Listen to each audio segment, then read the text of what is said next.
Prometo ser fiel a la República, cumplir y hacer cumplir la Constitución y sus leyes. On Sunday, June 28th, the world learned that Manuel Zelaya was no longer the president of Honduras. What follows is an account of the events that led to his loss of constitutional powers. On March 23rd, Manuel Zelaya issued a presidential decree which had the force of law and called for a national referendum to be held on June 28th.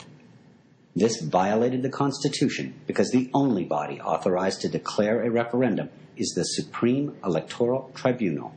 The Attorney General, the Supreme Court, and the Supreme Electoral Tribunal all declared the intended referendum illegal. Dozens of national institutions and associations joined in condemning the proposed referendum by Manuel Zelaya as unconstitutional. On June 25th, he issued a second decree, this time calling for a survey. However, it was still an illegal referendum. On the same day, the Supreme Electoral Tribunal and the Attorney General confiscated the ballots and supplies to be used in the referendum. President Zelaya and his supporters broke into the warehouse and seized the ballots by force.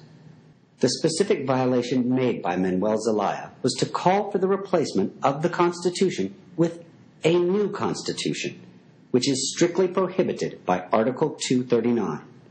The article states that any official who attempts or intends to replace the Constitution will automatically lose all constitutional powers, and the President is no exception. The Attorney General's investigation concluded that Manuel Zelaya had, in fact, violated the Constitution, and the National Prosecutor concurred. The Supreme Court ruled that the penalty for this violation was specifically spelled out in the Constitution. The penalty? Automatic removal from office and loss of all constitutional powers. The court ordered the armed forces to carry out its constitutionally prescribed duty and serve Manuel Zelaya with an arrest warrant. Former President Zelaya violated the Constitution, and his actions set all of these events in motion. In the United States, Richard Nixon learned a similar lesson. He learned that no citizen is above the law, and he was forced from office.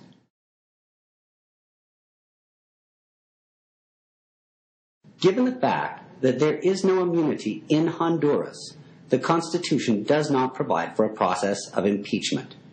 Therefore, an arrest warrant issued by the Supreme Court is the correct procedure.